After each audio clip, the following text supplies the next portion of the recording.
He glanced at her rain-soaked uniform and smirked. "Lieutenant, you stopped for this?" The words cut deeper than the storm outside. Through the fogged glass behind her, a child's trembling hands had pressed against the window.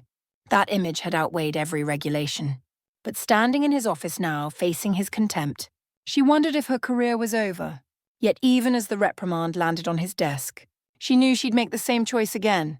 I was soaked to the bone, gripping the steering wheel as the storm turned the Virginia highway into a river of darkness. My windshield wipers fought the relentless rain. It was nearing midnight, the final stretch of a 16-hour resupply run back to Norfolk Base. "My name is Emily Hayes, Lieutenant, U.S. Navy Logistics Division."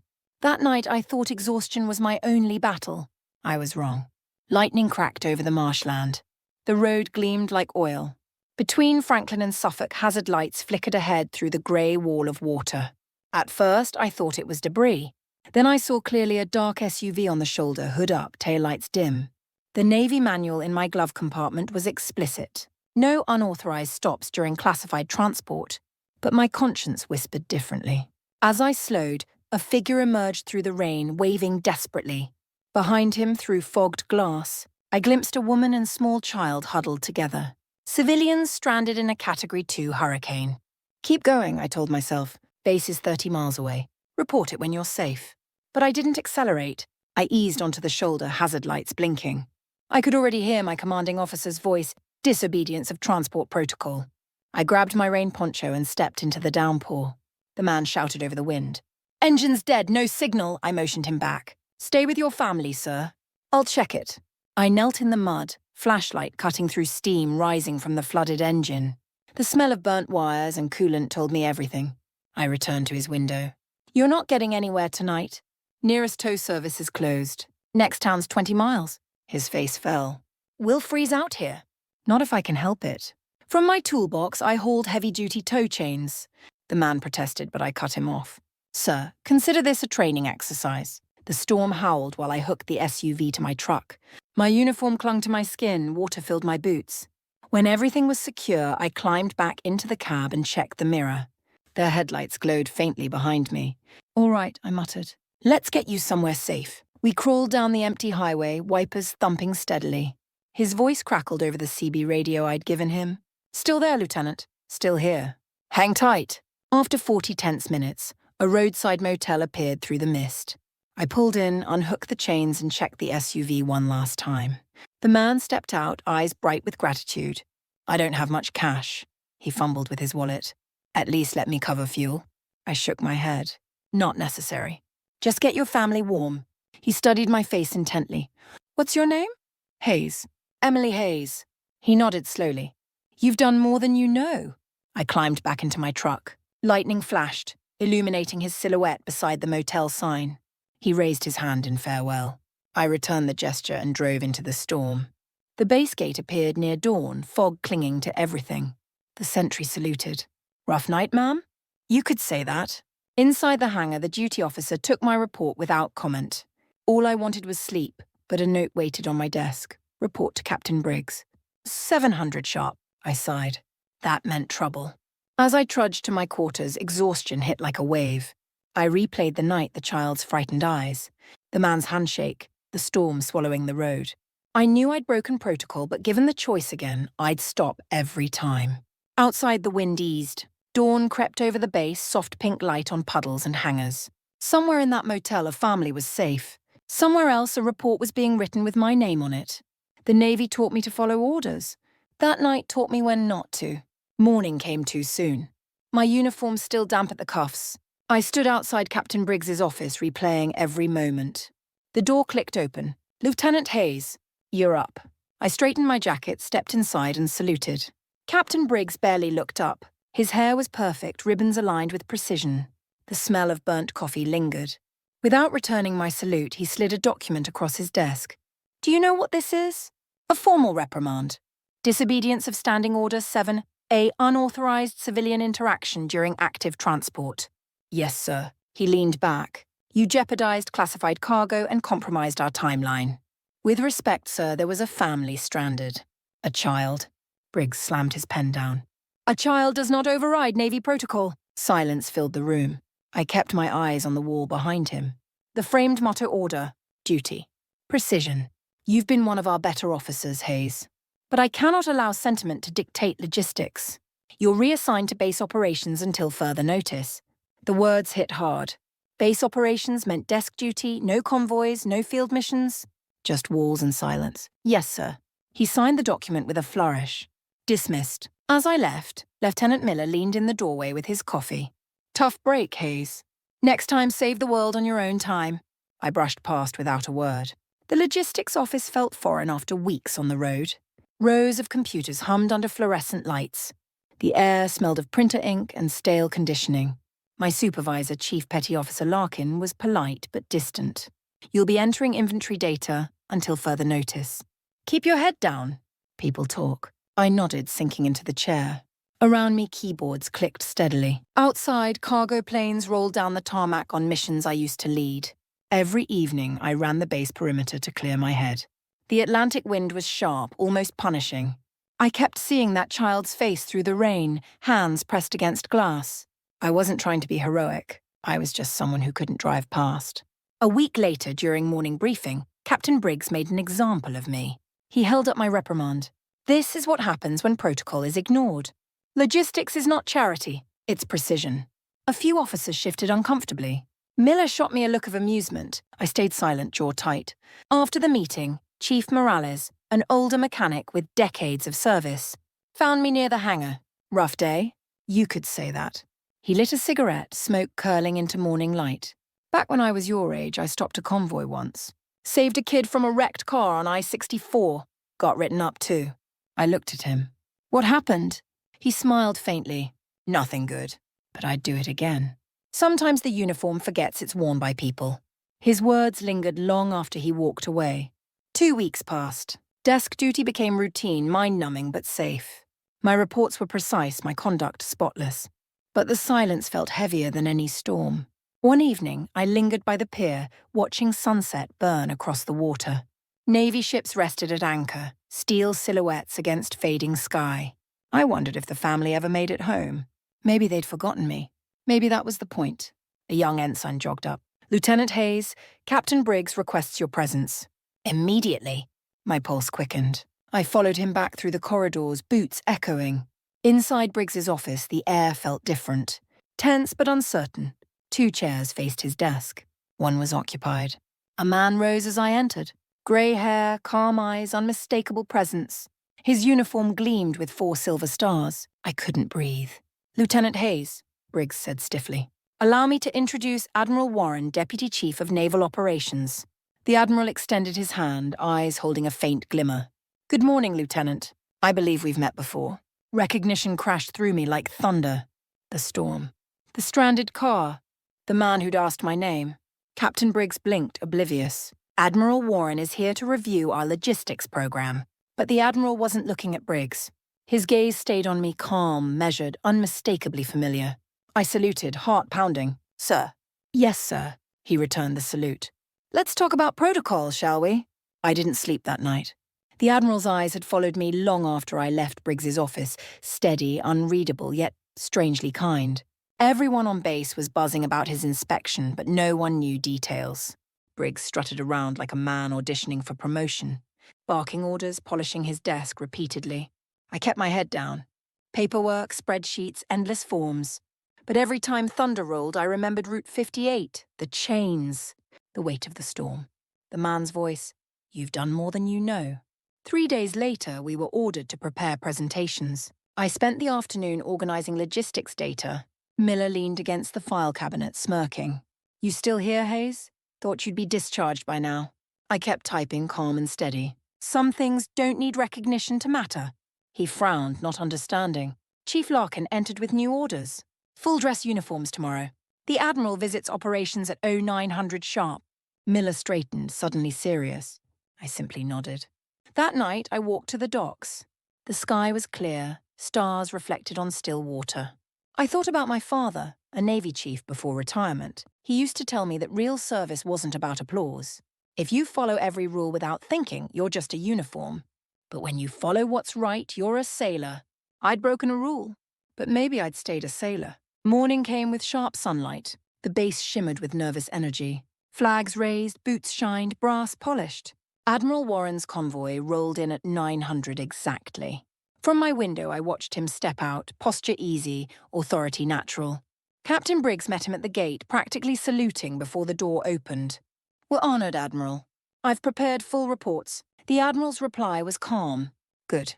But I'm more interested in your people, Captain. Numbers tell stories. People tell the truth." They disappeared into headquarters. By mid-morning, whispers spread. The Admiral had requested personnel files, disciplinary records. My name came up repeatedly. At noon, Chief Morales stopped by my desk. "You look like you're waiting on a storm, Lieutenant." "Feels like one." He nodded toward the window. "Storms have a way of washing things clean."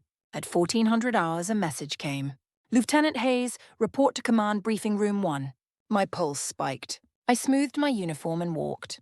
The room was filled with tension. Captain Briggs stood at the head of the oak table flanked by senior officers. Admiral Warren sat at the far end reading my folder. "Lieutenant Hayes," Briggs announced, "we're reviewing operational discipline." The Admiral wanted to examine field deviation cases. I stood at attention. "Yes, sir." Warren glanced up. "This report says you disobeyed standing orders during transport. Is that correct?" "Yes, sir." I stopped to assist civilians stranded in a storm. Briggs jumped in. "Admiral, the infraction was clear-cut. She jeopardized cargo and violated authority." The Admiral didn't respond immediately. He closed the folder, folded his hands. "Tell me, Captain, was any cargo lost?" "No, sir." "Was anyone injured?" "No, sir." "Was the mission completed?" "Yes." "But then the only failure," Warren interrupted quietly, "was moral judgment. Yours or hers. I'm still deciding which." The room went still. Briggs's jaw tightened. The Admiral stood slowly. "Captain Briggs, when I was a junior officer, my CO taught me something. Leadership isn't measured by who follows orders. It's measured by who makes the right call when orders fall short." He turned to me. "You made a hard call that night, Lieutenant." "Yes, sir. I'd make it again." Warren nodded once, a faint smile touching his lips. "That's what I thought." He gathered the folder and left. The door closed with a quiet click. Briggs stood frozen, colour draining from his face. I saluted and exited. Outside, sunlight poured across the courtyard. For the first time in weeks, I felt calm. The next morning, an email marked "Urgent Report to Admiral's Quarters." 1700 hours. My stomach tightened. I buttoned my uniform mechanically. Outside, seagulls screeched over the harbour. The Admiral's quarters were on the upper level, a place lieutenants rarely visited. I straightened my collar and knocked. "Enter." The room was spacious, lined with maps, flags, and framed photos. Admiral Warren stood by the window, sunlight catching silver in his hair. He turned. "Lieutenant Hayes, thank you for coming." He gestured to a chair. "At ease. Have a seat." I sat, unsure if this was conversation or interrogation. "You've been in service 8 years. 2 commendations in Bahrain. 1 NATO deployment. No disciplinary actions until 2 weeks ago." "Yes, sir." He looked up. "Tell me about that night on Route 58. I chose words carefully. There was a family stranded, sir. A man, his wife, their child. The vehicle was disabled. No signal. I towed them to safety, knowing it violated protocol." "Why?" "Because they were in danger, sir. Because sometimes doing nothing feels worse than breaking a rule." The Admiral leaned back. For a long moment he said nothing. Then softly, "That family you helped, the man, woman and child, were mine." The air vanished from the room. He continued quietly. "My daughter and grandson were driving back from DC that night. I'd warned them about the weather, but they wanted to surprise me for my birthday. Their car broke down an hour from base. You found them before hypothermia did." I couldn't speak. All I heard was the rain again, the child's face in the back seat. He walked around the desk. "You didn't know who they were. You risked your career to help strangers. I've read your report and Captain Briggs's. He called your decision reckless. I call it leadership." He turned toward the window. "I joined the Navy 40 years ago. I've seen sailors who obeyed every order and lost every ounce of humanity. I've seen others who broke rules and saved lives. The difference is conscience." I stared down at my hands, trembling. "Sir, I didn't expect anything." "I know," he interrupted gently. "That's why it matters." He pressed the intercom. "Send in Captain Briggs." My heart jumped. The door opened. Briggs entered, stiff-backed, clearly unprepared. "Admiral, sir." "Sit down, Captain." Briggs obeyed, tension visible. The Admiral folded his arms. "Captain." 2 weeks ago, one of your officers disobeyed protocol to save 3 lives. One was my daughter. You reprimanded her, reassigned her, and publicly humiliated her." Briggs stiffened. "Sir, my actions were within regulation." "I know," the Admiral cut in. "That's the problem. Order without judgment isn't discipline. It's blindness. You've created a culture where fear replaces initiative." The silence was colder than any rainstorm. Warren stepped closer. "As of now, I'm relieving you of command pending review. You'll report to Fleet Operations in DC for reassignment. Understood?" Briggs stared, disbelief flickering. "Yes, sir." The Admiral turned to me. "Lieutenant Hayes, you're temporarily assigned Acting Operations Officer. You'll oversee humanitarian logistics reviews starting today." "Sir," I said, stunned. He smiled faintly. "Consider it restitution. I want your instincts guiding this base." He paused. "And Hayes, thank you. You didn't just save my family. You reminded me what honor means." When I stepped outside, morning sunlight broke through clouds. Everything felt lighter, cleaner, as if the storm had finally ended. By noon, the whole base knew Briggs had been relieved. Most didn't know why. The same officers who once avoided me now nodded respectfully. I didn't gloat. It wasn't victory. It was something quieter. That afternoon, I was called to the briefing room again. Admiral Warren was seated. "Sit down, Commander Hayes." The words stopped me. "Sir?" He smiled faintly. "Temporary promotion. It'll be formalized soon. For now, consider it an order." I sat, heart thudding. "Thank you, sir. I've spent the morning reviewing this base's operational record. The numbers look fine, but the morale doesn't. Too much fear, too little trust. That changes today." He studied me. "You made one unauthorized stop. It saved 3 lives. I want to understand what went through your mind." I took a breath.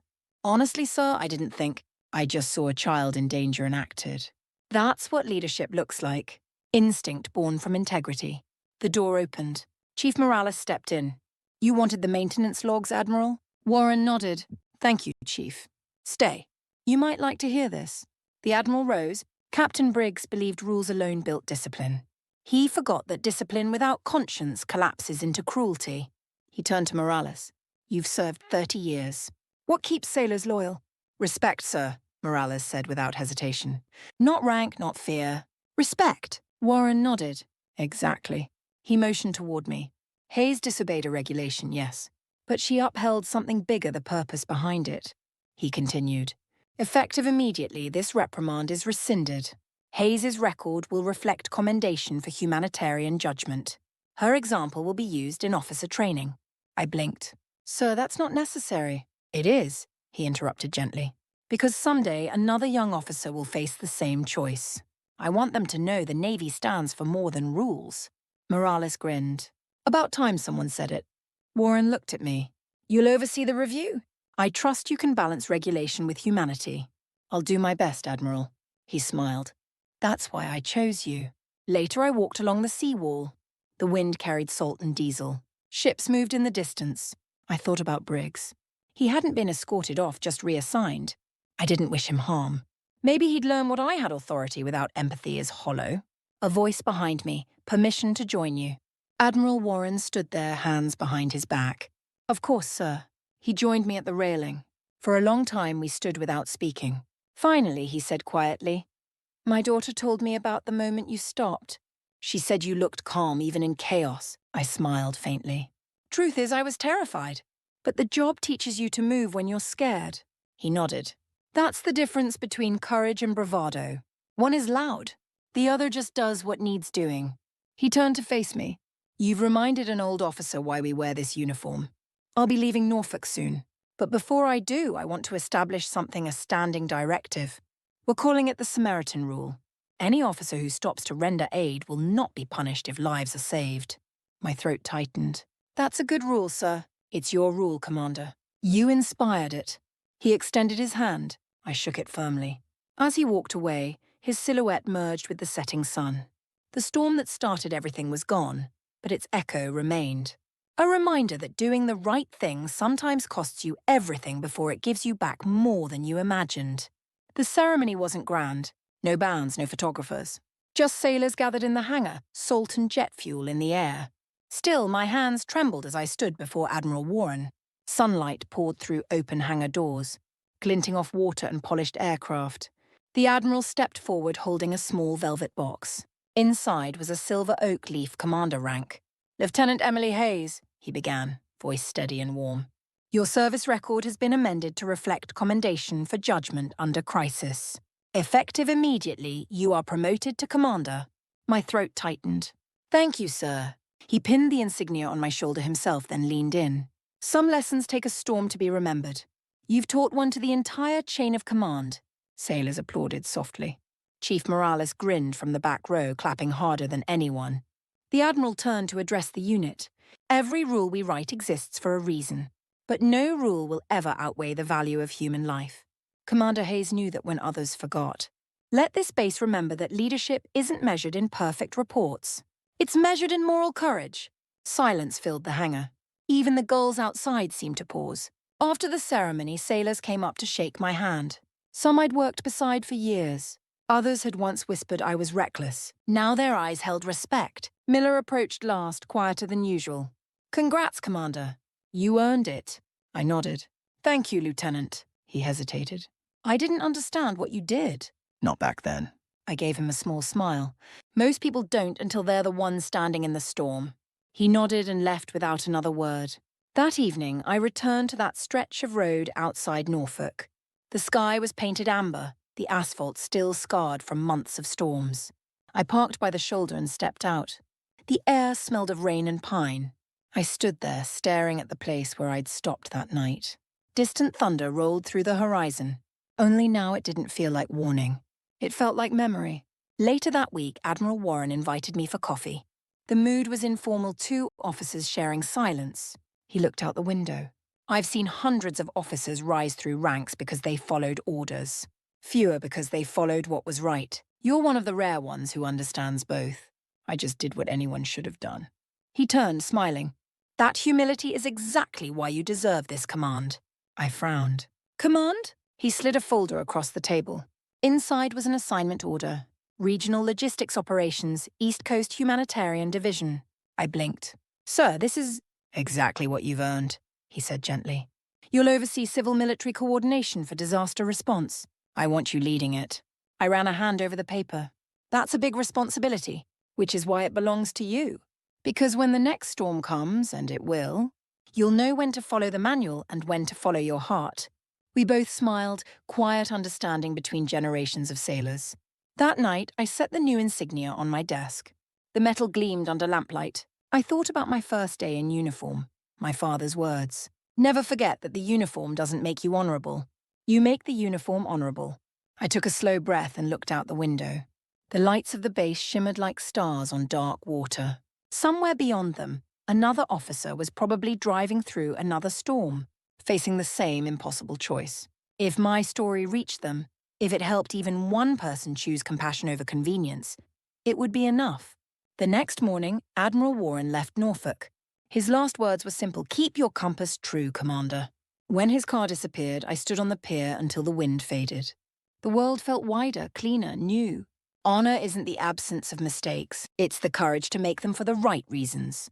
A year passed. The storms still came every spring, but I'd stopped fearing thunder. It reminded me that life's hardest weather sometimes cleans the air. I now led Project Samaritan, the humanitarian logistics initiative Admiral Warren had envisioned. Our small team delivered supplies during floods, hurricanes, and fires across the East Coast. The motto painted on every truck came from something he'd said. "Order serves people, or it serves nothing." Each day felt like a mission that mattered. The younger officers under my command weren't afraid to ask hard questions or make moral calls. When one asked, "Ma'am, what if we get written up for stopping to help someone?" I smiled and pointed to the plaque on the wall. The Samaritan rule. You won't. One afternoon, I received a letter. The handwriting was neat, old-fashioned. Washington, D.C. from Captain Briggs. "Commander Hayes, I heard about your program. You were right. I was wrong. I spent my career thinking leadership meant control. You showed me it means conscience. I've applied for a volunteer post with the Red Cross. Maybe it's time I learn what real logistics is." I set the letter down slowly. Outside, sunlight spilled across the depot yard. For the first time, I felt no bitterness, only closure. Weeks later, Admiral Warren visited for Project Samaritan's first anniversary. Age had slowed his walk, but his eyes still held warmth. He insisted on no ceremony, just a quiet tour. We walked through the hangar where trucks gleamed under lights. He paused beside one bearing the Samaritan emblem. You did this. You took one act of decency and built a doctrine. I shook my head. You did, sir. I just followed the map you drew. He chuckled. Maps are useless without someone brave enough to drive the road. We ended up by the pier watching the sun sink beyond the horizon. I sometimes wonder, he said, how many people pass through life never realizing they already made their greatest difference in a single small moment. I looked at him. That night on Route 58, I wasn't thinking about difference. I just saw a family who needed help. And that, he said, is exactly why it mattered. We stood in silence. Then, in that low voice carrying 4 decades of service, he added, the Navy runs on rules, Commander. But it survives on people like you. I wanted to thank him, but words caught. So I saluted. He returned it, eyes glimmering in fading light. When he left, he handed me an envelope. Inside was a photo, grainy but clear, my truck headlights bright. The stranded SUV beside it, rain streaking through air. On the back, in his careful hand, for when the storms return. So you remember what courage looks like in the dark. I framed it on my desk. Months later, we responded to a hurricane that tore through the Carolinas. I drove again, couldn't help it. I needed to feel the wheel, the road, the purpose. My team followed in convoy formation. Roads were flooded, power lines down, homes half submerged. When we reached the first shelter, an old woman took my hand. You came for us when no one else did. Her words brought me back to that night, to the Father's voice in the rain. You've done more than you know. Maybe kindness circles back in ways we never see. That evening I sat by the truck watching clouds drift apart. The world smelled of wet earth and diesel. I thought of all who'd taught me my father. Chief Morales, Admiral Warren, even Briggs. Each had shaped the compass I carried inside. A gentle breeze rolled across the base. I whispered, yes, sir. Not to anyone present, but to the memory of every storm, every decision that brought me here. Because honor isn't loud. It doesn't demand recognition. It waits, quiet and steady, until the right choice is made. As the sun set behind hangars, I turned toward my office where the framed photo gleamed. I smiled and murmured, one act of mercy can change an entire chain of command. Then, with the same calm resolve that once made me stop on Route 58, I picked up my pen and signed the next mission order. For those who once wore the uniform or simply believed in doing right when no one's looking, this story belongs to you. If it touched something in you, share it. Remind someone that kindness, like service, never retires. And if you've ever faced your own storm, may you find the courage to pull over and help.